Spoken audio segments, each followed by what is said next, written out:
Hello everyone, good morning, welcome to my another blog. তো প্রতিদিনের মতোই সকালে তাড়াতাড়ি উঠে আমি রেডি করছিলাম আমার বরমশাইয়ের জন্য টিফিন।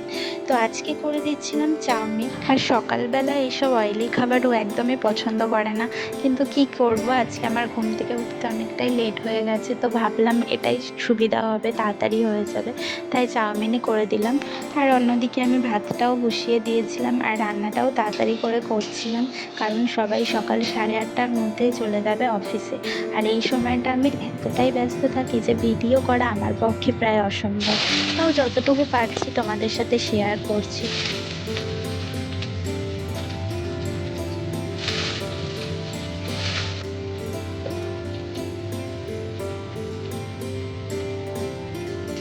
তারপর এদিকে রান্না করতে করতে আমি ওর ছাতুর শরবতটা রেডি করে দিয়েছিলাম।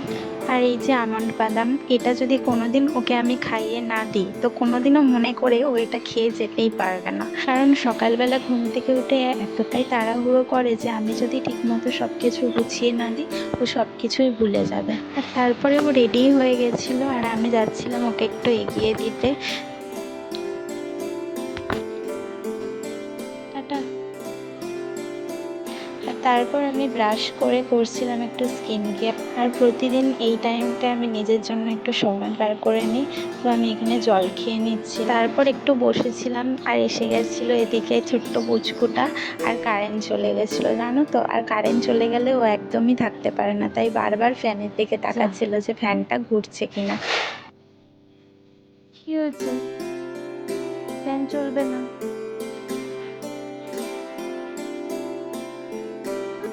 তারপর ব্রেকফাস্টটা কমপ্লিট করে স্নান করে আমি চলে গেছিলাম পুজো দিতে।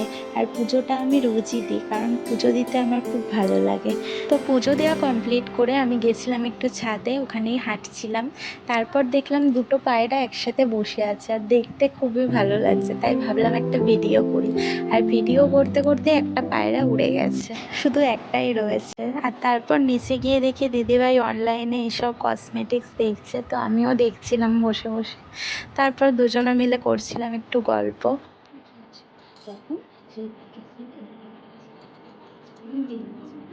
এইটা দেখো, এইটা আমাদের এই মেয়েটা আমাদের পাড়ার মেয়ে, বুঝেছো?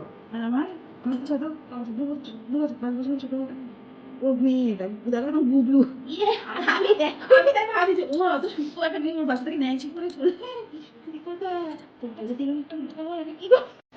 তারপর লাঞ্চ করে ঘুমিয়ে পড়েছিলাম আর সেই ভিডিওটা আর করা হয়নি। তো ঘুম থেকে উঠে দেখলাম দিদিভাইয়ের মা আর বোন এসছে, আর ওরা অনেক কিছু নিয়ে এসেছিলো, আর তার মধ্যে এই আপেলটা ছিল।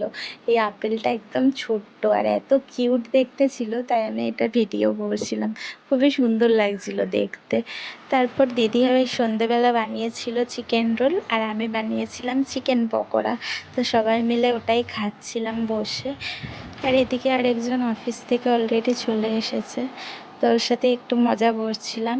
ভিডিওটা ভালো লাগলে লাইক কমেন্ট শেয়ার করে দিও আর সাবস্ক্রাইব করতে কিন্তু ভুলো না। তো দেখা হচ্ছে পরের ভিডিওতে।